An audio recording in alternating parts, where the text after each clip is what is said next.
Hello दोस्तों, एक बार फिर से स्वागत है आप सभी का कहानियों के इस अनमोल एहसास में। आप देख रहे हैं प्यार की निशानी एपिसोड नंबर 20। माहौल बहुत ज़्यादा शांत था, लेकिन अचानक ही वहाँ सफ़ेद धुआं हर तरफ फैलने लगता है। आदित्य ये देखकर जल्दी से कार से निकलता है और भागते हुए उनकी तरफ जाने लगता है। सफ़ेद धुएं में सौरभ और काव्या कहीं गुम हो जाते हैं। सारे बॉडीगार्ड्स आदित्य के पीछे जाते हैं। वहाँ हर तरफ बिल्कुल बादलों के अंदर होने जैसा प्रतीत होता है। आदित्य देखने में नाकाम कोशिश किया जा रहा था, लेकिन उस धुएं के अलावा कुछ भी नहीं दिख रहा था। धीरे धीरे धुएं का असर कम होने लगता है। कुछ पल वह सफेद धुएं की अपनी परत पूरी तरह से हटा देती है। सब तरफ अब सब कुछ साफ दिखाई दे रहा था। आदित्य उस तरफ देखता है जहां सौरभ और काव्य बैठे थे। वहां देखकर वह हैरान रह जाता है। सौरभ जमीन पर खून से सना हुआ पड़ा हुआ था। उसके पेट पर चाकू से वार किया गया था और वह दर्द से तड़पते तड़पते बेहोश हो चुका था। आदित्य दौड़कर सौरभ के पास जाकर घुटनों के बल बैठकर बुलाने लगता है, सौरभ सौरभ अपनी आंखें खोलो, सौरभ तुम सुन रहा है ना। लेकिन सौरभ आदित्य की बातों का कोई जवाब नहीं देता। उसके शायद इस वक्त अपनी आंखों के साथ साथ कान भी बंद कर लिए थे। आदित्य सौरभ को उठाकर कार की तरफ दौड़कर ले जाता है और कार में बैठकर उसके साथ बैठकर जाने के लिए कहता है कि तभी उसे कुछ याद आता है। उसके मुंह से एक का एक निकलता है। वाइफी आदित्य सौरभ को अच्छी तरह से बैठाकर कार से बाहर निकलता है और चारों तरफ देखने लगता है, लेकिन उसे दूर दूर तक कोई दिखाई नहीं देता। ये देखकर तो आदित्य का दिमाग ही खराब हो जाता है। आदित्य बॉडीगार्ड को सख्त ऑर्डर देता है और खुद कार में बैठकर सौरभ के साथ चला जाता है। आदित्य बार बार सौरभ को हाथ दे रहा था, लेकिन सौरभ अपनी आंखें खोल ही नहीं पा रहा था। आदित्य के दिमाग में बस काव्या ही घूम रही थी, लेकिन वह इस वक्त लाचार था। वह अपने दोस्त को ऐसे मरते हुए छोड़ नहीं सकता था। कुछ ही देर में कार हॉस्पिटल में जाकर रुकती है। सारा इंतजाम आदित्य ने पहले ही कर दिया था। सौरभ का ऑपरेशन थिएटर में ले जाया जाता है। दरवाजा बंद होने से ही कमरे के बाहर रेड लाइट चलती है। आदित्य का चेहरा इस वक्त बहुत ज़्यादा डार्क था, जिसमें ये साफ पता चल रहा था कि वह कितने ज़्यादा गुस्से में है। कुछ देर में रॉकी दौड़ कर आता है और हाँफते हुए कहता है, बॉस मैम रुद्रांश सूर्यवंशी की चुंगल में है। ये सुनते ही आदित्य हॉस्पिटल से बाहर निकल जाता है। रॉकी भी उसके पीछे चला जाता है। वहीं दूसरी तरफ कार के में काव्या रुद्रांश की बाहों में बेहोश पड़ी थी। काव्या रुद्रांश काव्या के चेहरे को बड़े गौर से देख रहा था। वह काव्या के चेहरे को छूते हुए कहता है, कितने दिनों से मैं बस इसी पल का इंतजार कर रहा था, आखिरकार तुम मुझे मिल ही गई। कहते हुए रुद्रांश काव्या की गर्दन की तरफ बढ़कर सूंघने लगता है।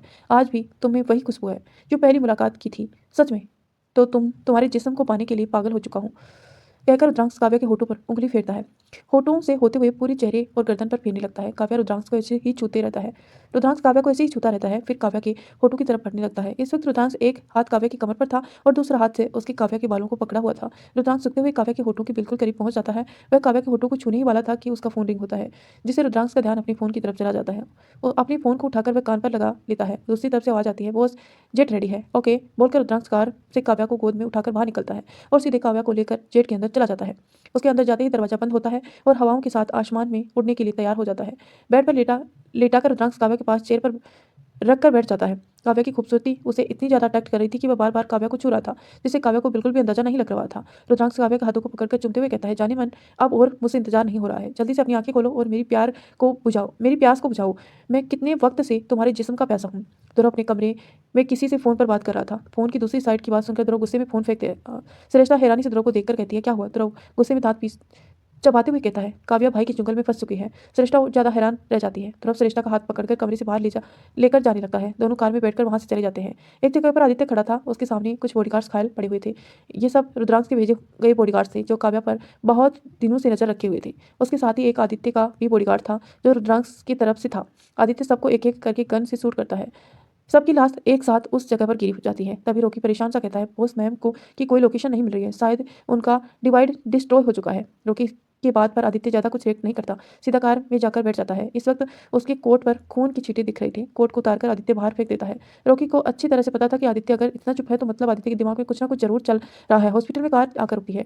आदित्य बिना भाव के सौरभ के पास जाता है, जिसका अब तक ट्रीटमेंट हो चुका था और अपनी आंखें खोला हुआ था। आदित्य सौरभ के पास बैठकर जाता है तो सौरभ आदित्य को देखते ही हड़बड़ाहट में कहता है, आदि भाभी कहाँ है। वो लोग उन्हें जबरदस्ती बेहोश करके ले जा रहे थे। मैंने कोशिश की उन्हें छुड़ाने की, लेकिन मैं कर नहीं पाया। आदित्य सौरभ के सवाल का कोई जवाब नहीं देता, बिल्कुल खुद एक सवाल करता है, वाइफी ने आखिरी बार में तुमसे क्या कहा था। सौरभ आदित्य के सवाल को सुनकर कंफ्यूज हो जाता है। आदित्य फिर एक बार सवाल करता है तो सौरभ सोचते हुए कहता है, उन्होंने तो बस यही कहा था कि अगर कि वो किसी की बनी तो सिर्फ तेरी बनेगी, वरना वो अपनी जान। बोलते हुए सौरभ रुक जाता है और हैरानी से कहता है, इसका मतलब भाभी को पता चल चुका है कि वो किडनैप होने वाली है।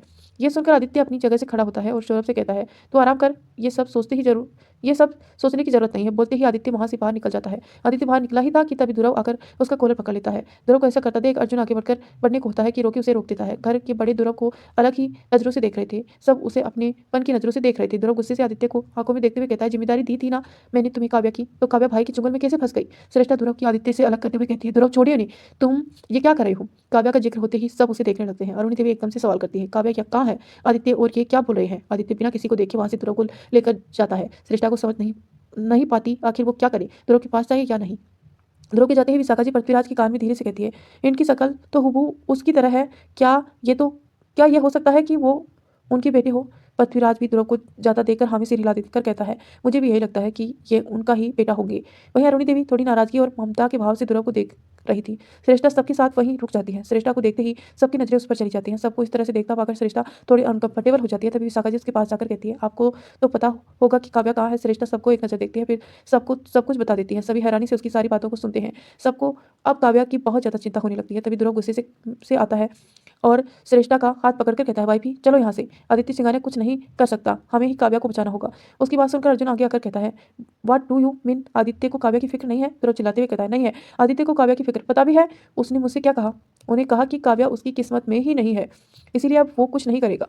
उन्होंने कहा कि काव्या की जिंदगी में वह जैसे ही जाते जाते जा रहे हैं कि काव्या की जान खतरे में पड़ती जा रही है। ये सुनकर अरुणी देवी, विशाखा जी, अर्जुन को आदित्य की किस्मत से डरना याद आता है। तो इसका मतलब क्या इस बार भी आदित्य अपनी किस्मत से डरकर काव्या को उस हैवान के पास रहने देगा, फिर किस्मत से लड़कर काव्या को उस हैवान से छुड़ाएगा? ये समझ पाना मुश्किल था। अरुणी देवी एकदम से सवाल करती है, आदि कहाँ है? ध्रुव झूठी मुस्कान लिए कहता है, और कहाँ होंगे? किस्मत से डरकर अपनी बिल में चुप गए होंगे। ध्रुव सबको एक नजर देखता है, फिर श्रेष्ठा के साथ वहां से चला जाता है। अर्जुन भी हॉस्पिटल से निकल जाता है और सीधे विला पहुंचकर आदित्य के कमरे में जाता है। कमरे में पहुंचते हुए देखता है कि आदित्य लैपटॉप पर कुछ कर रहा था। वह सामने जाकर देखता है तो आदित्य अपनी ऑफिस कि कुछ प्रोजेक्ट को चेक करा था। अर्जुन उसे देखकर कहता है, काव्या वहाँ गायब है और तुझे इस प्रोजेक्ट की पड़ी है? अर्जुन चुपचाप अपने लैपटॉप पर ही काम किए जा रहा था। उसने पूरी तरह से अर्जुन को इग्नोर कर दिया। अर्जुन गुस्से में आकर लैपटॉप को उठाकर दूर फेंकता है और चिल्लाते हुए कहता है, व्हाट इज दिस? आदि तुम काव्या के साथ ऐसा कैसे कर सकते हो? आदि एक नजर अर्जुन को देखता है, फिर उठकर कमरे से बाहर जाने लगता है कि अर्जुन कहता है, तुझे ऐसा क्या लगता है कि काव्या तेरी किस्मत में नहीं है? अगर वो तेरी किस्मत में ना होती तो उसकी एक चुंबन से तेरी जिंदगी नहीं बदलती। अगर वो तेरी किस्मत में ना होती तो मंडप पर ना कोई हमला होता और ना ही मैं उसे घायल होता और ना ही तेरी शादी काव्या से होती। अगर काव्या तेरी किस्मत में ना होती तो वह तेरे कमरे में कभी नहीं होती। अगर काव्या तेरी किस्मत में ना होती तो वह आज तुमसे प्यार नहीं करती। अर्जुन आदित्य के आगे खड़ा होकर हो जाता है। आदित्य का चेहरा बिल्कुल शांत था। उसे देखकर बिल्कुल भी नहीं लग रहा था कि वह किसी चीज से परेशान था। अर्जुन फ्रस्ट्रेट होकर कहता है, आखिर तू चाहता क्या है आदि? आदित्य बिना कुछ बोले कमरे के अंदर जाता है और दरवाजा अंदर से बंद कर देता है। अर्जुन गुस्से में दरवाजे को एक लात मारता है और फिर वहां से चला जाता है। आदित्य बेड पर बैठकर शादी की फ्रेम को पकड़ लेता है, फिर काव्या के चेहरे को छूते हुए देखने लगता है। वहीं रुद्रांश काव्या को लेकर अपने महल में पहुंच चुका था। काव्या बेड पर लेटी हुई थी। रुद्रांश उसके बगल में कोहनी के बल लेटकर काव्या के चेहरे को एकटक देखे जा रहा था। चेहरे से होते हुए उसके शरीर के हर एक बनावट को देख रहा था। रुद्रांश के हाथों की अंगुलियां काव्या की मांग से होते हुए नाक, फिर उसके होठों से होते हुए चेहरे पर चलने लगती हैं। वह मुस्कुराते हुए कहता है, जाने मन, तुम्हारा पति एकदम बेवकूफ है जो तुम जैसी खूबसूरत बला को छोड़ना चाहता है, और अब वो कर भी क्या सकता है? तुम रुद्राक्ष सूर्यवंशी के कब्जे में हो। कितनी अजीब बात है ना। इतना पावरफुल बिजनेसमैन आदित्य सिंगानिया की आंखों के सामने से उसकी वाइफ ही को उठा लाया और वह कुछ भी नहीं कर पाया। अब तो वह तुम्हें बचाने भी नहीं आने वाला। अपनी किस्मत से डरता जो है, अब तुम सिर्फ और सिर्फ मेरी हो। तुम्हारी जिस्म से लेकर तुम्हारी प्रॉपर्टी तक तुम बस मेरी हो। कहते हुए रुद्रांश हंसने लगता है। रुद्रांश सोफे पर बैठा हुआ था और उसके सामने ध्रुव और श्रेष्ठा को रस्सी से बांधा कर रखा गया था। रुद्रांश आराम से अपनी ड्रिंक एंजॉय कर रहा था। श्रेष्ठा गुस्से से रुद्रांश को देख रही थी। वहीं ध्रुव तो कंफ्यूज होकर रुद्रांश को देख रहा था। ध्रुव से जब बिल्कुल रहा नहीं जाता तो वह पूछ लेता है, भाई आपने हमें किडनैप क्यों किया?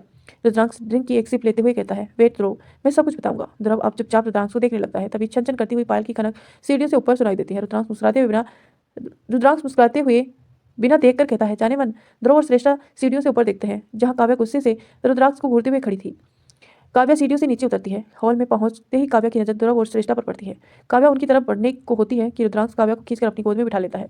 काव्या दूर होने के लिए छटपटाती है, लेकिन रुद्रांश उसे और कसते हुए कमर से पकड़ लेता है।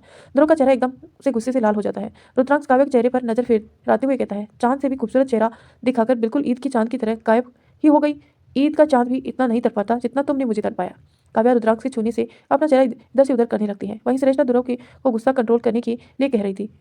रुद्रांश काव्या के दोनों हाथों को पकड़कर पीठ के पीछे करता है और काव्या के गर्दन को पकड़कर उसकी ओर झुकने लगता है। उसने काव्या के इतना जकड़ते हुए पकड़ रखा था कि काव्या हिल तक नहीं पा रही थी।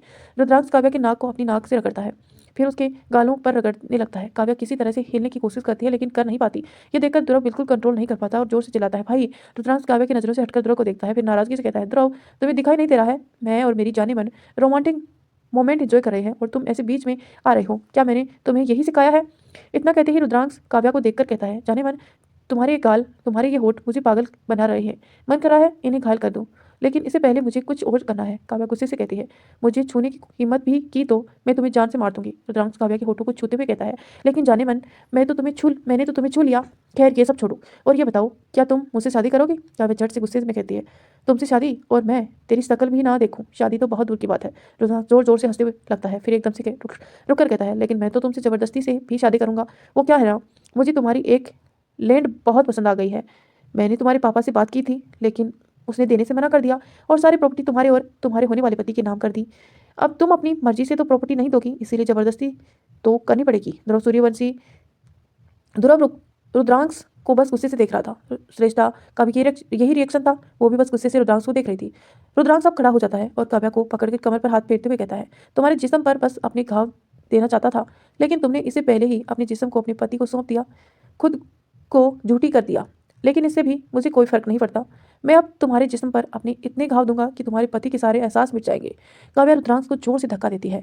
इस बार काव्या खुद को छुड़ा ही लेती है। काव्या के रुद्रांश के छूटते ही ध्रुव दौड़कर काव्या के पास आकर उसके आगे खड़ा हो जाता है। रुद्रांश सर टेढ़ा करते हुए ध्रुव को देखता है, फिर श्रेष्ठा को देखकर कहता है, ये क्या मिस श्रेष्ठा सूर्यवंशी का पति अपनी वाइफ को छोड़कर किसी और को बचा रहा है? तो मिसेस श्रेष्ठा सूर्यवंशी, तुम्हारा क्या ख्याल है इन दोनों के बारे में? ध्रुव काव्या के हाथों को थाम लेता है और श्रेष्ठा को देखने लगता है। श्रेष्ठा एक नज़र ध्रुव को देखती है, फिर रुद्रांश की तरफ देखकर कहती है, मेरा कुछ भी ख्याल हो तो मैं उसे क्या मतलब? रुद्रांश मुस्कुराता है और बॉडीगार्ड्स को इशारा करता है। बॉडीगार्ड्स ध्रुव को पकड़कर घुटनों के बल बैठा देते हैं। रुद्रांश टेबल पर रख कर गन उठाता है और ध्रुव के पास जाकर एड़ियों के बल बैठ जाता है।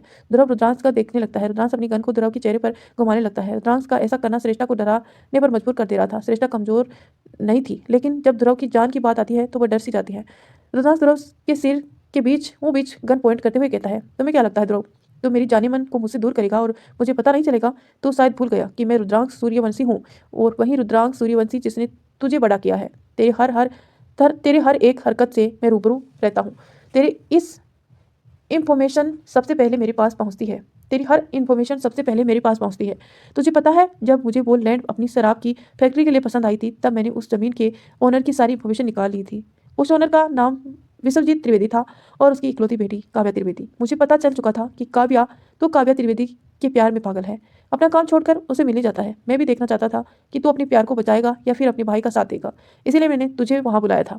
लेकिन हुआ क्या, तूने मुझे छोड़कर अपने प्यार का साथ दिया, उसे मुझसे दूर कर दिया। मैं तो तुझे उसी वक्त मारने वाला था, लेकिन मेरी मजबूरी थी कि मैं तुझे मार नहीं सकता था। इसके बाद जब तूने कहा कि तू काव्या त्रिवेदी को मेरे पास लाएगा, तो मैंने बिना तुझे शक हुए ये एहसास दिला दिया कि मुझे तेरा और काव्या के बारे में कुछ नहीं पता, और तुझे इस काम के लिए हाँ बोल दिया। तू अपना काम करता रहा और मैं अपना काम करता गया।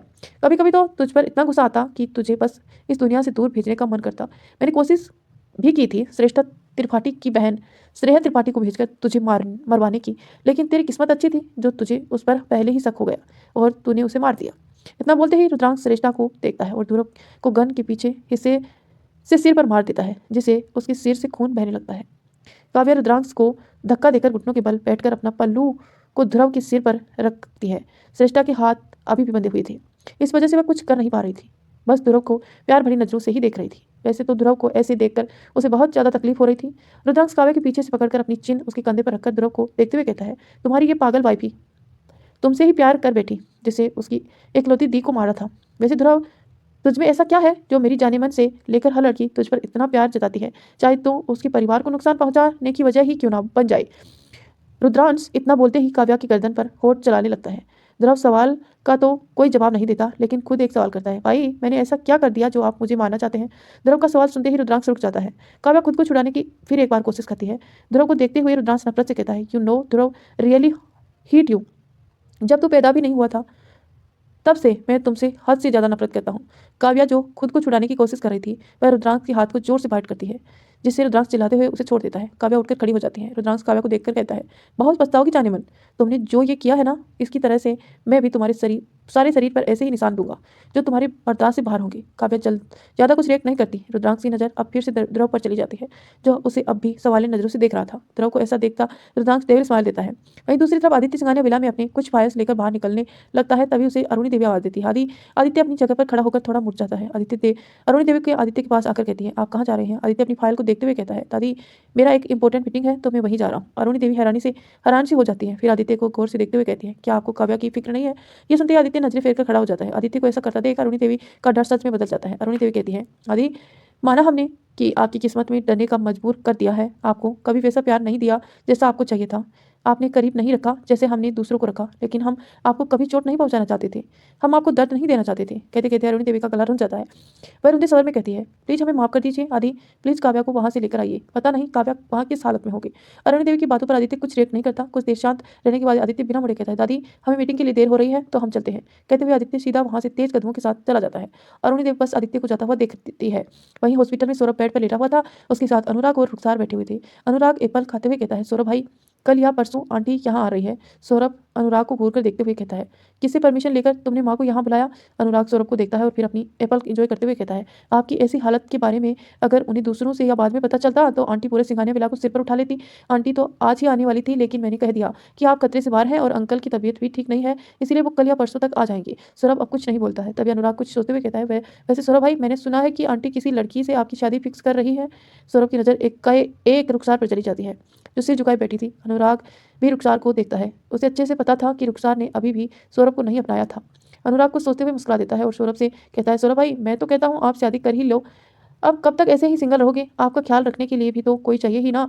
कब तक आंटी को आप सताएंगे? और वैसे भी आदि भाई ने भी शादी कर ली, आज तो उसके दोस्त आप तो उसके दोस्त हैं, आप क्यों पीछे रहेंगे? कहकर अनुराग दोनों को देखने लगता है। सौरभ की नज़र बस रुखसार पर ही थी। वह रुखसार नजरें झुकाई बैठी हुई थी। कुछ देर बाद अनुराग कॉल का बहाना करके बाहर निकल जाता है। रुखसार भी उठकर जाने लगती है कि तभी सौरभ रुखसार का हाथ पकड़ लेता है। रुखसार वैसे पेट किए खड़ी रहती है। सौरभ एकदम से कहता है, रुखसार तुम रो रही हो? ये सुनते ही रुखसार की आंखों में जो आंसू झलक रहे थे वह पल भर में गालों पर लुढ़क लगते हैं। रुखसार एक हाथ से अपने आंसू को पोंछकर सौरभ को देखकर कहती है, हाँ हमें भाभी की याद आ रही थी। ये सुनकर सौरभ रुखसार का हाथ छोड़ देता है तो रुखसार वहां से चली जाती है। सौरभ दरवाजे की तरफ देखते हुए कहता है, कब तक तुम अपनी फीलिंग को छुपाओगी रुखसार? क्यों नहीं बोल देती कि तुम भी मुझसे प्यार करती हो? कुछ देर बाद रुखसार अंदर आती है। उसके हाथ में खाने की ट्रे थी। वह सौरभ के पास जाकर बैठ जाती है और खाने का एक निवाला सौरभ की तरफ बढ़ाती है तो सौरभ उसके हाथ को पकड़कर कहता है, नहीं रुखसार मुझे आप इनकी आदत लग जाएगी। रुखसार सौरभ की आंखों में देखने लगती है। सौरभ खाना लेकर अपने खाने लगता है। सौरभ का यूं मना करना रुखसार को बिल्कुल भी अच्छा नहीं लगता। फिर भी वह चुपचाप बैठी रहती है। सौरभ खाना खत्म करते ही साइड में प्लेट रख देता है। उसके बाद वह मेडिसिन लेता है। रुखसार सौरभ को अच्छे से ब्लैंकेट में कवर करती है और वहां से जाने लगती है कि सौरभ कहता है, मैंने तुम्हें वक्त तो दिया था, लेकिन अब मेरी माँ मेरे लिए रिश्ता ढूंढ रही है और उन्होंने ढूंढ लिया तो मैं उन्हें मना भी नहीं कर पाऊंगा। So please Rukhsar answer me. रुखसार आंखों में फिर एक बार आंसू आ जाते हैं। वह खुद के आंसू को छुपाते हुए कहती है, आप शादी कर लीजिए सौरभ, मैं आपकी जिंदगी में ऐसे ही खुश हूँ, मैं अपनी जिंदगी में ऐसे ही खुश हूँ। सौरभ एकदम से कहता है, तुम खुश हो? सीरियसली रुखसार? तुम अभी तो खुश रहने का दिखावा कर सकती हो, लेकिन जिंदगी भर नहीं कर पाओगी। तुम मुझसे प्यार करती हो, फिर भी क्यों तुम ये छुपा रही हो? रुखसार एकदम से चिल्लाते हुए कहती है, मैं आपसे क्या कोई प्यार नहीं करती हूँ। मैंने सिर्फ और सिर्फ मानव से प्यार किया था और इसके अलावा मैं किसी से प्यार नहीं करती। भले ही वो हैवान था, लेकिन मैं सिर्फ ही उससे ही प्यार करती थी। ये सुनते ही सौरभ का दिल ही टूट जाता है। वह थोड़ी देर तक वैसे ही रुखसार को देखता रहता है। कुछ देर की शांति के बाद सौरभ कहता है, तुम्हें उस हैवान का झूठा प्यार दिख गया, लेकिन मेरा प्यार, मैंने जो तुम्हें बचपन से चाहा वो तुम्हारे लिए कोई मायने नहीं रखता। रुखसार फिर एक बार से झुकाए लेती है। उसकी आंखों में बेतास आंसू बहे जा रहे थे। आंसू लुढ़कते हुए गालों से होकर जमीन पर गिर रहे थे। सौरभ रुखसार की तरफ पीट करके लेटा हुआ था और कहता है, तुम चाहती हो ना कि मैं अपनी जिंदगी में आगे बढ़ूं? ठीक है, अब मैं ऐसा ही करूंगा। अब मैं और तुम्हारा इंतजार नहीं करूंगा, क्योंकि इंतजार उसका किया जाता है जिसके आने की आस हो, लेकिन मुझे नहीं लगता यहाँ तुम्हारे आने की कोई आस है। मैं अपनी माँ के कहे मुताबिक शादी कर लूंगा। सौरभ की ये कहते ही रुखसार अपने आंसू को रोकने की कोशिश करते हुए कमरे से बाहर निकल जाती है। रुखसार दौड़कर वॉशरूम में घुस जाती है और जमीन पर बैठकर रोने लगती है। अनुराग रुखसार के ऐसे रोता देख जाते हुए देखता है। वह कमरे के अंदर जाकर सौरभ से कहता है, आपने रुखसार का रुला दिया। सौरभ अपनी सीलिंग को देखते हुए कहता है, वो मेरे प्यार को समझती क्यों नहीं है यार, हर बार की तरह मुझे ठुकरा कर चली जाती है। कहते हुए सौरभ की आंखों में दर्द उभरने लगता है। अनुराग बस सौरभ को देखने लगता है। आई होप दोस्तों आपको कहानी पसंद आ रही है, और अगर आपने अभी तक कहानी को लाइक नहीं किया है तो जल्दी से लाइक कर दीजिए, और चैनल पर नए हैं तो प्लीज़ कमेंट करना, चैनल को सब्सक्राइब करना और नोटिफिकेशन ऑन करना, ताकि जब भी मैं वीडियो डालूं आपको तुरंत नोटिफिकेशन मिले। और अपना प्यार और सपोर्ट बनाए रखना। रुद्रांश ध्रुव को सच्चाई जानने की बेचैनी देख कर कहता है, चल ठीक है, मैं तुम्हें बता ही देता हूँ कि मैं तुमसे नफरत क्यों करता हूँ। इतना बोलते ही रुद्रांश नफरत भरी नजरों से ध्रुव को देखता है और बोलता है, तुम और तुम्हारी मोम की वजह से मेरी मोम ने सुसाइड कर लिया। ध्रुव एकदम से हैरान हो जाता है। ध्रुव को हैरान देखकर रुद्रांश ध्रुव के जबड़े को जोर से पकड़ते कहता है, बस बाप एक थे, तू मेरा सौतेला भाई है। तुझे पता है तेरी मोम कौन थी? आदित्य सिंघानिया की बुआ वृंदा सिंघानिया। आदित्य सिंघानिया की बुआ वृंदा सिंघानिया, जिसकी मेरे बाप को ही हमसे छीन लिया जिसने मेरे बाप को ही हमसे छीन लिया। रुद्रांश इतना बोलते ही ध्रुव के मुंह पर जोर से पंच मारता है। ध्रुव के होठों से खून बहने लगता है। वहीं ध्रुव साथ साथ काव्या और श्रेष्ठा भी हैरान थी। रुद्रांश ध्रुव की गाल पकड़कर जोर से दबाते हुए कहता है, तेरे मॉम और मेरे बाप को मैंने ही मारा था, मैं तो तुझे भी मारने वाला था, लेकिन मेरे बाप ने सारी प्रॉपर्टी तेरे नाम कर दी, इसलिए मैंने तुझे पाला, तुझे झूठा प्यार दिखाया, अपनी उंगलियों पर चलाना शुरू कर दिया। काली जिंदगी में खुद कदम रखकर तूने तुझे नौकर बना दिया। अपने इशारों में तुझे चलाकर मुझे बहुत सुकून मिलता था। अब ध्रुव की सांसें खोने लगती हैं। ये देखकर रुद्रांश उसे झटके से छोड़ देता है। ध्रुव गहरी गहरी सांसें लेने लगता है। श्रेष्ठा अपनी रस्सी खोलकर ध्रुव के पास जाकर उसके गले लग जाती है। फिर थोड़ा पीछे होकर घबराए हट में कहती है, ध्रुव आर यू फाइन? ध्रुव हाँफते हुए हामी से हिला देता है। रुद्रांश अब वहां से हटकर काव्या को पकड़कर सोफे पर बैठ जाता है और काव्या को गोद में बिठा लेता है और अपना फोन उठाकर काव्या को देखते हुए कहता है, इन दोनों में तो बहुत प्यार है, लेकिन तुम्हारा पति क्या वो तुमसे प्यार नहीं करता? ये सुनते ही काव्या की आंखें के सामने एकदम से आदित्य का चेहरा दिखने लगता है। रुद्रांश हंसते हुए कहता है, तुम्हें पता भी है? आदित्य सिंघानिया अपनी किस्मत से डरता है। उसे लगता है कि उसकी वजह से तुम हमेशा खतरे में पड़ी हो, इसीलिए उसने डिसाइड कर लिया कि वो तुम्हें छोड़ देगा। काव्या रुद्रांश को देखने लगती है तो रुद्रांश कहता है, क्या हुआ, तुम्हें विश्वास नहीं हो रहा? रुको, मैं अभी तुम्हें सच्चाई दिखाता हूँ। कहते हुए रुद्रांश किसी को कॉल करता है। कुछ ही पल में उधर से कॉल रिसीव होता है तो रुद्रांश कॉल को स्पीकर पर रख पूछता है, where are Aditya Singhania at present? दूसरी तरफ से आवाज आती है, वो अपने ऑफिस में मीटिंग में बिजी है, उसे अपनी वाइफ से गायब होने से कोई फर्क नहीं पड़ रहा है। ये सुनते ही काव्या की आंखों में आंसू झलकने लगते हैं। वहीं ये सुनकर रुद्रांश हंसते हुए कॉल करता है और काव्या की आंखों में देखते हुए कहता है, जाने मन, जिसे तुम्हारी फिक्र ही नहीं, तुम उसके लिए अपने आंसू क्यों बहा रही हो? रुद्रांश के इतना कहते ही उसका फोन रिंग होता है। रुद्रांश का फोन पर ज्यादा ध्यान न देकर कॉल रिसीव करके स्पीकर पर डाल देता है। दूसरी तरफ से घबराई हुई आ जाती है, boss we are tripped, Aditya Singhania is here. यह सुनते ही रुद्रांश हैरानी से चिल्लाते हुए कहता है, what, how can is possible? पर दूसरी तरफ से कोई आवाज नहीं आती। रुद्रांश गुस्से से फोन को फेंक देता है। उसकी पकड़ काव्या से छूट चुकी थी। काव्या उसके दूर जाकर खड़ी हो जाती है। रुद्रांश ध्रुव को देखता है, जो डेविल स्माइल लिए उसे ही देख रहा था। रुद्रांश गन उठाकर ध्रुव को पॉइंट करते शूट करने ही वाला होता है कि ध्रुव के सामने खड़े रुद्रांश के बॉडीगार्ड रुद्रांश पर गन पॉइंट कर देते हैं। रुद्रांश हैरानी से दोनों को देखता है। वहीं रुद्रांश की हालत देखकर ध्रुव हंसने लगता है। वह उसी तरह से हंसते हुए कहता है, भाई आप पूरी तरह से जाल में फंस चुके हो। इतना बोलकर ध्रुव हॉल के बंद दरवाजे की तरफ देखता है। रुद्रांश भी ध्रुव के नजरों का पीछा करते हुए उधर देखता है। हॉल का दरवाजा खुला था। बॉडीगार्ड की फौज अंदर जाने लगते हैं और अपने पोजीशन पर खड़े हो जाती है। बॉडीगार्ड को देखकर रुद्रांश हैरान रह जाता है, क्योंकि उसमें से ज्यादातर बॉडीगार्ड रुद्रांश के ही थे। सारे बॉडीगार्ड्स के आते ही आदित्य अपने डार्क ऑरा लिए दरवाजे के अंदर एंटर होता है। उसके पीछे रॉकी चलते हुए आ रहा था। शाम का वक्त होने की वजह से सूर्य की डूबती किरणें दरवाजे से आ रही थी। आदित्य को देखते ही काव्या दौड़कर उसके पास जाकर गले से लग जाती है। आदित्य का फेस जो इस वक्त डार्क था, वह काव्या को महसूस करते ही बिल्कुल नॉर्मल हो जाता है। आदित्य काव्या की पीठ पर हाथ रखते हुए पकड़ लेता है। काव्या आदित्य को और ज्यादा कसकर पकड़ लेती है। ध्रुव और श्रेष्ठा दोनों को देखकर मुस्कुराने लगते हैं। वहीं रुद्रांश दोनों को गुस्से में देख रहा था। बहुत देर के बाद आदित्य धीरे से काव्या से अलग करता है। काव्या आदित्य की आंखों में देखने लगती है। आदित्य अपने हाथों को काव्या की गाल पर रखकर कहता है, तुम ठीक हो? काव्या बस हामी से हिला देती है। उसकी जवाब मिलते ही आदित्य काव्या के माथे को चूम लेता है। काव्या अपनी आंखें बंद कर लेती है। आदित्य अब नजरें उठाकर रुद्रांश को देखता है। रुद्रांश को देखते ही आदित्य का फेस फिर एक बार डार्क हो जाता है। श्रेष्ठा आगे बढ़कर वे काव्या के पास जाती है। आदित्य काव्या से अलग होकर रुद्रांश के पास आकर खड़ा हो जाता है। रुद्रांश चारों तरफ नजर डालता है। वह सच में बुरी तरह से फंस चुका था। उसके सारे बॉडीगार्ड्स उसके खिलाफ हो चुके थे और जो उसके खिलाफ नहीं थे उन्हें तो आदित्य ने के बॉडीगार्ड ने मार दिया था। रुद्रांश पीछे हटते हुए कहता है, तुम तो अभी ऑफिस में थे, तो तुम यहाँ कैसे? रुद्रांश पीछे हटते हुए ध्रुव से टकरा जाता है। ध्रुव मुस्कुराते हुए रुद्रांश को देख रहा था। ध्रुव आदित्य को देखते हुए कहता है, वैसे आदित्य तुम्हारा प्लान कुछ ज्यादा ही इंटरेस्टिंग था। Enjoy it. रुद्रांश कभी ध्रुव को देखता है तो कभी आदित्य को। जब ध्रुव मुस्कुरा रहा था, वहीं आदित्य का फेस अभी डर था और वह वैसे ही रुद्रांश को देख रहा था। रुद्रांश के मुंह से एकाएक निकलता है, प्लान? ये सब प्लान था? रुद्रांश इतना ही बोलता है कि आदित्य की आवाज पूरे हॉल में गूंजती है। आदित्य सिंघानिया की पावर को कुछ कम ही आंक लिया तुमने। मेरी खामोशी मेरी कमजोरी नहीं, मेरी ताकत है। मेरी ताकत को कमजोरी समझकर तुमने अपनी मौत को भुला दिया। रुद्रांश आदित्य को देखकर अंदर तक कांप जाता है। आदित्य कदम बढ़ाते हुए रुद्रांश की तरफ जाने लगता है। आदित्य को आदत देखकर रुद्रांश पीछे हटने लगता है और उसकी आंखों के सामने बस उसकी मौत दिखाई दे रही थी। रुद्रांश टेबल से टकराकर नीचे फर्श पर गिर जाता है। आदित्य उसके पास आकर एडियो के बल बैठ जाता है और सर्द आवाज में कहता है, मैं चाहता तो उसी शहर में तुझे पकड़कर मौत दे देता जिस शहर में तुमने मेरी वाइफ ही को गायब किया था। पर आसान मौत देने में वो मजा नहीं आता जो दुश्मनों को जीत देकर हराने में आता है। आदित्य आगे कहता है, तुम जो बॉडीगार्ड को पैसे से खरीदते हो, वो सारे बॉडीगार्ड को हम बनाते हैं। मेरे ही बॉडीगार्ड को लेकर मुझ पर अटैक करने चले थे। रुद्रांश अपने सारे बॉडीगार्ड की तरफ नजर डालता है जो सिर झुकाए खड़े थे। रुद्रांश अब ध्रुव की तरफ उम्मीद भरी नजरों से देखते हुए बोलता है, ध्रुव प्लीज बचा लो। ध्रुव रुद्रांश के सामने एडियो के बल बैठकर कहता है, बट भाई अभी तो आप मुझे मारने ही वाले थे।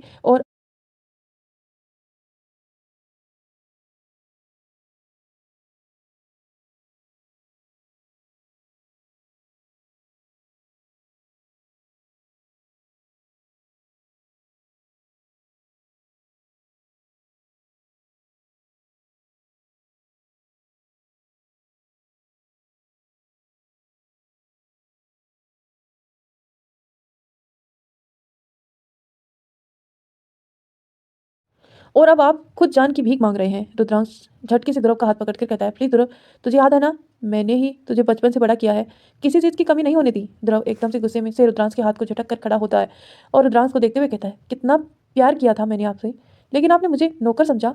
और आप जो अभी बता रहे थे उन सब में मेरी क्या गलती थी? मैंने तो अभी तक अपनी मॉम का चेहरा तक नहीं देखा। बस आपको ही मॉम और डैड सब कुछ माना। भगवान से भी ऊंचा दर्जा मैंने आपको दिया था, लेकिन आपने। कहते ही ध्रुव की गुस्से से नसें उभरने लगती हैं। ध्रुव रुद्रांश की आंखों में देखते हुए कहता है, पता है भाई, मुझे जब पता चला कि आप मुझे मारना चाहते हैं तो उस वक्त मैं बिल्कुल टूट गया। मैं मानने को तैयार ही नहीं था कि आप मुझे मारना चाहते हैं, लेकिन हमेशा सच कड़वा ही होता है।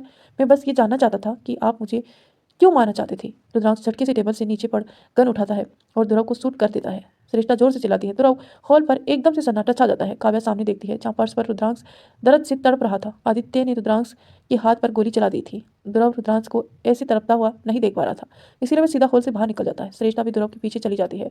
उसके जाते ही काव्या आदित्य के पास जाकर आदित्य के हाथ से गन ले लेती है। आदित्य हैरानी से काव्या को देखता है। काव्या गन रुद्रांश पर पॉइंट करती है। ये देखते ही आदित्य और ज्यादा हैरान रह जाता है। काव्या की आंखों के सामने अपने माँ पापा का चेहरा उभरने लगता है। जिस तरह से रुद्रांश ने उसे मारा था कि याद आते ही काव्या की आंखों में आंसू की बूंदें गिरने लगती हैं। रुद्रांश डर से बस पीछे होने लगता है। काव्या को अपने माँ पापा का दर्द चीखते हुए की आवाज़ आती है। कुछ ही पल में गन की आवाज़ पूरे हॉल में गूंज जाती है। काव्या आदित्य के गले लगकर रोने लगती है। आदित्य सामने देखते हुए, जहाँ रुद्रांश के सीने पर काव्या ने गोली चलाई थी, वह बस दर्द से चिल्ला रहा था, पर अब तक मरा नहीं था। आदित्य अपना एक हाथ काव्या की पीठ पर रखता है और दूसरे हाथ से काव्या के गन लेकर एक एक करके शूट करने लगता है। गोलियों की हर एक आवाज़ सुनकर काव्या आदित्य पर अपनी पकड़ मजबूत कर लेती है। आदित्य अब तक रुद्रांश को शूट करता है जब तक कि गन पर गोली खत्म नहीं हो जाती। गोली की आवाज़ जब आनी बंद हो जाती है तो काव्या रुद्रांश को तरफ देखने लगती है। रुद्रांश का पूरा शरीर खून से लथपथ था और उसकी सांसें बंद हो चुकी थी। आदित्य काव्या को गोद में उठाकर बाहर ले जाने लगता है। काव्या अब किसी सोच में डूबी हुई थी। वहीं आदित्य एक नज़र काव्या को देखता है और सामने की तरफ नजरें डालते हुए चलने लगता है। कुछ ही पल में दोनों उस विला से निकल चुके थे। आदित्य काव्या को कार में बिठाकर खुद भी बैठ जाता है। कार चलते हुए विला के मेन गेट के बाहर निकलते ही रुक जाती है। आदित्य पीछे मुड़कर देखता है, जहाँ विला में बस आग की लपटें ही दिख रही थी। विला अब जल रहा था। ध्रुव भी कार से बाहर खड़ा नम आंखों से विला को देख जलते हुए देख रहा था। सरिष्ठा बस ध्रुव को देख रही थी। ध्रुव झटके से सरिष्ठा को गले लगा लेता है। सरिष्ठा ध्रुव की पीठ को सहलाने लगती है। आदित्य कार से बाहर निकलकर ध्रुव के पास जाता है और उसके कंधे पर हाथ रखता है। ध्रुव पीछे मुड़कर आदित्य को देखता है तो आदित्य कहता है, तुम दोनों सिंघानिया विला में चलो। ध्रुव एक नज़र सरिष्ठा को देखता है, जो हामी सिर हिलाने के लिए कह रही थी। ध्रुव आदित्य को देखकर हामी सिर हिला देती है। आदित्य अपने बॉडीगार्ड को इशारा करते हुए कहता है और कार के में आकर बैठ जाता है। दोनों ही कार वहां से चली जाती हैं। तब तक रुद्रांश का महल भी आग के लपटों में कहीं खो चुका था। काव्या चुपचाप बैठकर बस बैठी सामने की ओर देख रही थी। काव्या को ऐसा देखकर आदित्य कहता है, क्या तुम डर गई थी? आदित्य के सवाल पर काव्या कुछ नहीं बोलती, बस एकटक सामने देख रही थी। थोड़ी देर की शांति के बाद काव्या की आवाज़ आती है, हाँ, मैं बहुत ज़्यादा डर गई थी। इतना बोलते ही काव्या आदित्य को देखने लगती है। आदित्य एकटक काव्या को ही देख रहा था। काव्या आगे बोलती है, मैं इसीलिए नहीं डर गई थी कि वो मेरे साथ गलत करने वाला है। मैं बस इसलिए डर रही थी कि कहीं मेरा विश्वास फिर से ना टूट जाए। मुझे पता था आप जरूर आएंगे, लेकिन फिर भी एक कोने में डर बैठा हुआ था, आपसे दूर होने का डर। कुछ देर तक आदित्य वैसे ही काव्या की आंखों में देखने लगता है, फिर अपने हाथ बढ़ाकर काव्या के गाल पर रखकर नरमी से कहता है, भाई भी, ना मैं पहले तुमसे दूर जाना चाहता था और ना कभी जाऊंगा। वो तो काव्या बीच में ही आदित्य के हाथों पर हाथ रखकर कहती है, पर हमें पता है हमारी दर्द और तकलीफों की वजह से आप हमसे दूर जाना चाहते हैं। इतना कहते ही काव्या आदित्य के सीने से लग जाती है और उसके हाथों को थामते हुए कहती है, हमें बस आपके साथ जिंदगी बितानी है, उसमें खुशी मिले या दर्द मिले, ये जितनी भी तकलीफें मिले, हमें उसे कोई मतलब नहीं। हमें सिर्फ आप चाहिए। आप हैं तो हमें खुशी भी है, जरूर मिलेगी। और और तो हम खुशी ही हैं। काव्या एकदम से रोते हुए कहती है, हमें आपके बिना जी नहीं सकते, प्लीज हमें छोड़कर मत जाइए। आदित्य काव्या के आंसू को पोंछते हुए उसके हाथों को टाइटली पकड़कर कहता है, मेरा वादा है तुमसे, मैं अब तुम्हें कभी छोड़कर नहीं जाऊंगा। काव्या आदित्य के सीने में सुबकती लगती है। काव्या का हाथों को छोड़कर आदित्य काव्या के करीब करते हुए कसकर पकड़ लेता है और आगे बैठकर रोकी को कुछ इशारा करता है। आदित्य का इशारा समझते ही रोकी ड्राइवर को इशारा करता है तो ड्राइवर हामी से हिलाते हुए दूसरी तरफ कार मोड़ लेता है। कुछ ही देर में कार आदित्य की फार्म हाउस ग्रीन प्लेस में आकर रुकती है। काव्या अब बिल्कुल शांत हो चुकी थी। आदित्य कार से बाहर निकलकर काव्या की तरफ जाकर काव्या के लिए हाथ बढ़ाता है और एक नजर आदित्य के हाथों को देखकर काव्या उसे थाम लेती है। आदित्य काव्या को लेकर फार्म हाउस के अंदर चला जाता है। अंदर जाते ही काव्या मासूम सा चेहरा बनाते हुए कहती है, हमें भूख लगी है। काव्या के चेहरे को देखकर आदित्य कहता है, तुम बैठो, मैं अभी आता हूँ। इतना बोलते ही आदित्य किचन में चला जाता है। काव्या सोफे पर बैठ जाती है। बहुत देर तक जब आदित्य नहीं आता तो काव्या उठकर किचन की तरफ चली जाती है। जैसे ही काव्या किचन में देखती है तो हैरान रह जाती है। आदित्य अपने हाथों से खाना बना रहा था। काव्या हैरानी से 3-4 बार अपनी पलकें झपकाने लगती है। तभी उसे आदित्य की आवाज़ सुनाई देती है, मेरी दुनिया में मेरे अलावा कोई नहीं आता, तो मुझे खाना बनाना सीखना पड़ा। काव्या आदित्य के पास जाकर हैरानी से देखती है। आदित्य ने अलग अलग तरह की डिशेस बनाई थी जो काव्या भी ट्राई करती थी तो उसे नहीं बनता था। आदित्य सारा खाना लेकर डाइनिंग टेबल पर रख देता है और काव्या के बैठने का इशारा करता है। काव्या चेयर पर बैठ जाती है। आदित्य काव्या को खाना सर्व करता है और खुद उसके पास आकर बैठ जाता है। आदित्य भी अपने लिए प्लेट लगाता है। काव्या जैसे ही एक बाइट लेती है उसकी आंखें हैरानी से बड़ी हो जाती है। सच में आदित्य के हाथों का बना खाना बहुत ज़्यादा टेस्टी था। आदित्य काव्या को देखकर कहता है, क्या हुआ, पसंद नहीं आया? काव्या एकदम से कहती है, बहुत अच्छा है। आप हर काम में इतने परफेक्ट कैसे हैं? मतलब सच में मैंने आज तक इतना टेस्टी खाना नहीं खाया। आदित्य कोई जवाब नहीं देता। काव्या आदित्य को देखती है, जो अपनी खाने में बिजी था। काव्या भी अब आदित्य के हाथों का बना खाना एंजॉय करने लगती है। ध्रुव और श्रेष्ठा सिंघानिया विला पहुंच जाते हैं। कार से उतरकर वह पीछे मुड़कर देखते हैं। उन्हें लगा था कि आदित्य और काव्या भी यहाँ आएंगे, लेकिन वह बहुत देर तक सिंघानिया विला में कोई कार एंट्री नहीं करती। ध्रुव गेट की तरफ देखकर कहता है, हमें वहाँ यहाँ बुलाकर आदित्य कहाँ चला गया? श्रेष्ठा भी गेट की तरफ ही देख रही थी। तभी माया आकर दोनों से कहती है, आज सर यहाँ नहीं आएंगे, उन्हें आप दोनों को अंदर लेकर जाने का ऑर्डर दिया है। ध्रुव और श्रेष्ठा एक दूसरे को देखते हैं। श्रेष्ठा ध्रुव की कान में धीरे से कहती है, हम यहाँ आदित्य सिंघानिया और काव्या के बिना ऐसे कैसे रह सकते हैं? ध्रुव भी श्रेष्ठा की बातों से सहमत था, क्योंकि आदित्य और काव्या के अलावा दोनों यहाँ किसी को नहीं जानते थे। माया दोनों को अनकंफर्टेबल होता देखकर कहती है, आपको अनकंफर्टेबल होने की जरूरत नहीं है। सर ने बड़ी मैम यानी कि अरुणी देवी से बात कर ली है। सब कोई आप दोनों का ही इंतजार कर रहे हैं। ध्रुव कुछ सोचते हुए हाँ में सिर हिला देता है, तो माया दोनों को अंदर लेकर जाती है। हॉल में सभी लोग मौजूद थे। माया दोनों को अंदर ले जाकर खुद बाहर निकल जाती है। ध्रुव पूरे परिवार को देख रहा था। वह आज इस मुकाम पर था जहाँ उसका खुद का परिवार उसके लिए बिल्कुल अजनबी था। अरुणी देवी अपनी जगह से उठकर ध्रुव के पास जाती है। ध्रुव बस उसे उन्हें देखने लगता है। अरुणी देवी ध्रुव के चेहरे को बड़े गौर से देखने लगती है। ध्रुव का चेहरा बिल्कुल उसकी माँ वृंदा जैसा ही था, जिसे कोई भी समझ जाए कि वह वृंदा का बेटा है, लेकिन वह पूरी तरह से कंफर्म नहीं कर पा रही थी। अब तक हॉल में शांति ही थी कि अरुणी देवी कहती है, आपने हमारे आदि का साथ दिया, इसके लिए हमें आपके बहुत आभारी हैं। इस परिवार को आप अपना ही परिवार समझिए। ध्रुव को कुछ समझ नहीं आता कि वह क्या बोले, इसीलिए बस हामी सिर हिला देता है। अरुणी देवी अनुराग और रूहानी को कमरा दिखाने के लिए बोलती है।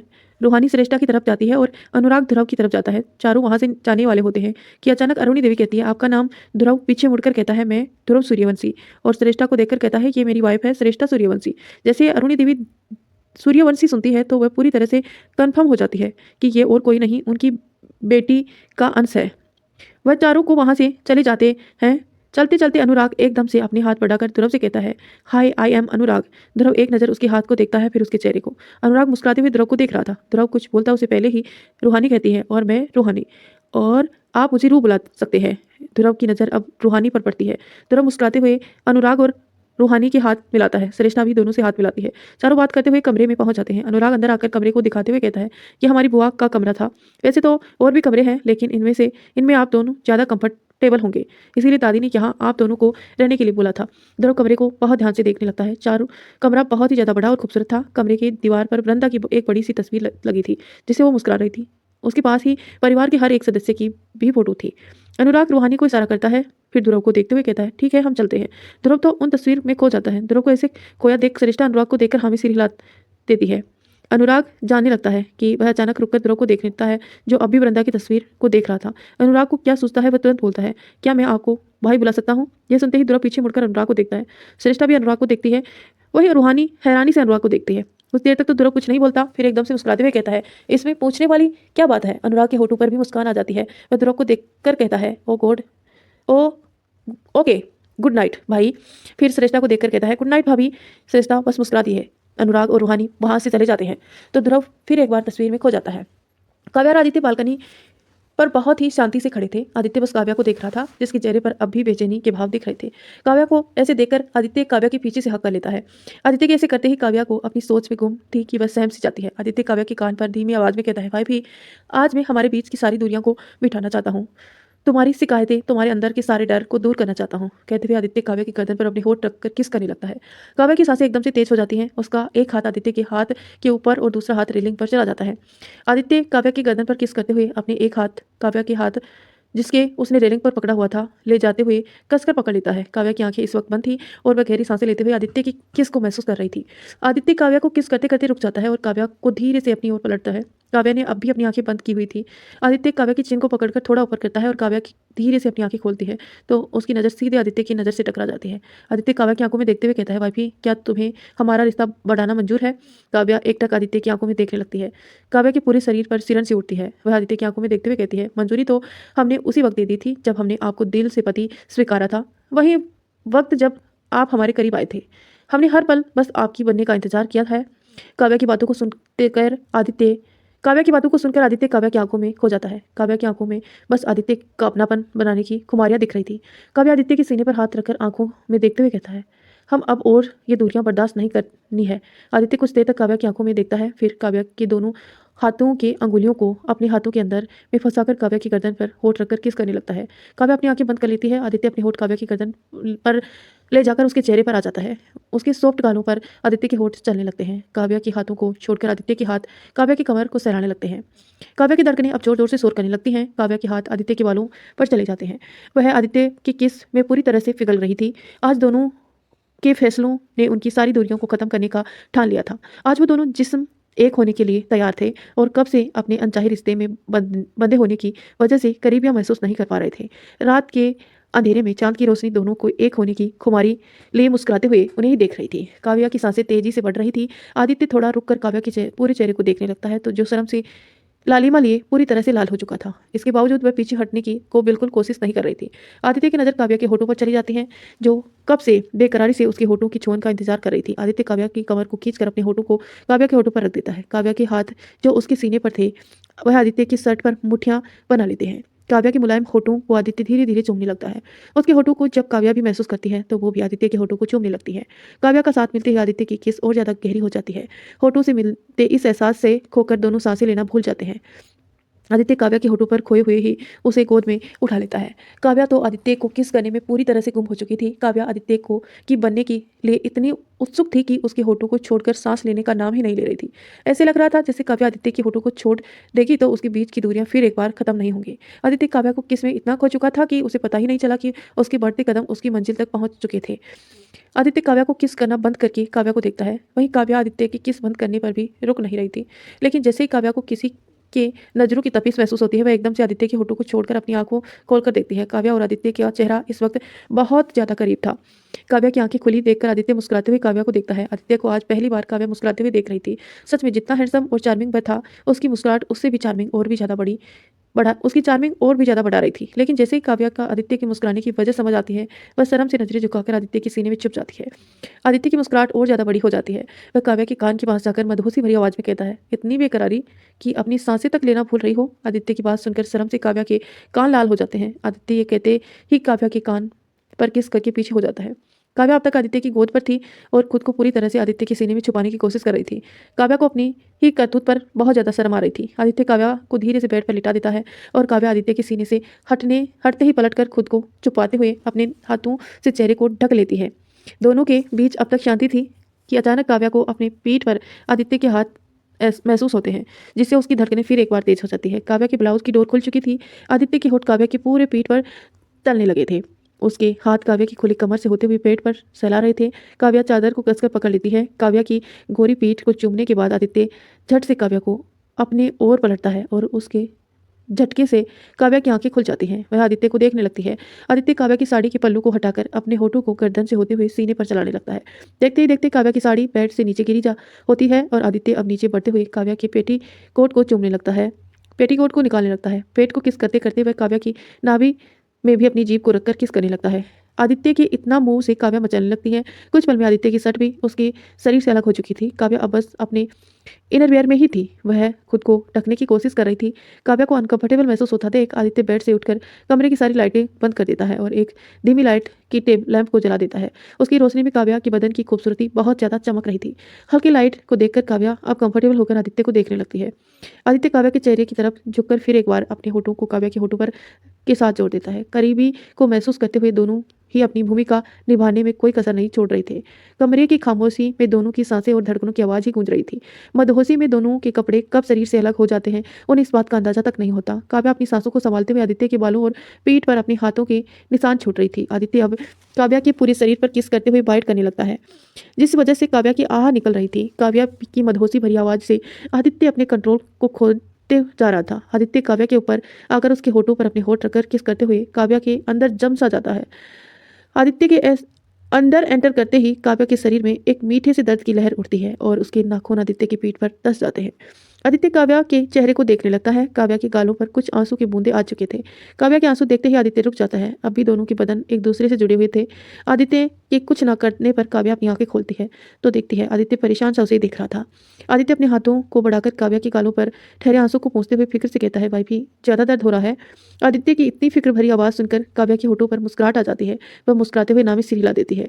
काव्या की बेकरारी देखकर आदित्य उसके माथे पर किस करता है, फिर नीचे जाते हुए उसके सीने पर किस करते हुए धीरे धीरे प्यार करने लगता है। काव्या की सिसकियां पूरे कमरे में सुनाई देने लगती है। मोहब्बत का परवान इस कदर चढ़ चुका था कि ठंड में भी दोनों पसीने में लथपथ हो चुके थे।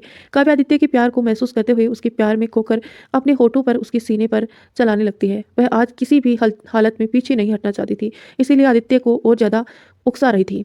काव्या के ऐसे किस करने से आदित्य भी मदहोश होकर काव्या के होठों से होते हुए पूरे शरीर को बेताज चूमने लगता है। दोनों के ऊपर बस एक सफेद चादर लिपटी हुई थी और उसके बदन एक दूसरे से प्यार कर रहे थे और प्यार जता रहे थे। दोनों की प्यार की गवाह दे रही थी। आदित्य काव्या को प्यार करते हुए इस कदर खो चुका था कि अपनी नींद तक भूल जाता है। आधी रात को ऐसे ही दोनों की प्यार की सिसकियां खत्म होती हैं। आदित्य काव्या को देखता है जिसके चेहरे पर थकावट साफ दिख रही थी। आदित्य की नजरें अब काव्या के पूरे बदन पर पड़ती है जहाँ हर जगह उसकी बाइट करने के निशान थे। आदित्य अपनी पैंट उठाकर पहनता है और काव्या का अपनी शर्ट पहना देता है। काव्या इतनी ज्यादा थक चुकी थी कि उसकी आंखें खुलने का नाम ही नहीं ले रही थी। वह आधी नींद में थी। आदित्य काव्या के बगल में लेटकर उसके माथे को चूम लेता है। थकने की वजह से काव्या अब सो जाती है। आदित्य काव्या के चेहरे को एकटक देखने लगता है जिसमें थकावट के साथ साथ सुकून था। काव्या के चेहरे से वो सारा डर खत्म हो चुका था जिस डर के को आदि ने काव्या की आंखों में देखा था। आदित्य काव्या की बाहों में भर लेता है और उसके बालों पर हाथ फेरने लगता है। काव्या कसमकसाते हुए आदित्य के सीने पे में चुप जाती है। आदित्य अब भी शर्टलेस था जिससे काव्या की सांसें उसके खुले सीने से टकरा रही थी। आदित्य कुछ सोचते हुए काव्या के बालों को साइड कर देता है और गर्दन पर आदित्य के दांतों के निशान बन चुके थे। काव्या की खूबसूरत से गर्दन पर आदित्य के निशान थे और आदित्य काव्या को मदहोशी से देखकर इतना खो चुका था कि उसे जोर से काव्या को बाइट कर दिया जिससे थोड़ा खून भी दिख रहा था। यह देखकर आदित्य अपने होठों पर उसकी बाइट वाली जगह पर रखकर धीरे से चूम लेता है। आदित्य के ऐसे करने से काव्या नींद में ही मुस्कुरा देती है। आदित्य अब काव्या के चेहरे को देखने लगता है। आज जैसे आदित्य की नींद कहीं गुम हो चुकी थी। वह आज जैसे एक पल भी काव्या से नजर नहीं हटाना चाहता था। काव्या को सुकून से सोता हुआ देख आदित्य बस एकटक काव्या को ही देखता रहता है। तो इसी के साथ इस कहानी को यहीं एंड करते हैं। मिलते हैं नेक्स्ट पार्ट में। तब तक के लिए स्वस्थ रहिए, मस्त रहिए और हमारी कहानी को यूं ही एंजॉय करते रहे। कैसी लगी आपको इन दोनों की रोमांटिक नाइट हमें कमेंट करके जरूर बताना। आई होप आपको पसंद आई होगी। अगर पसंद आई है तो वीडियो को लाइक शेयर जरूर करना। धन्यवाद।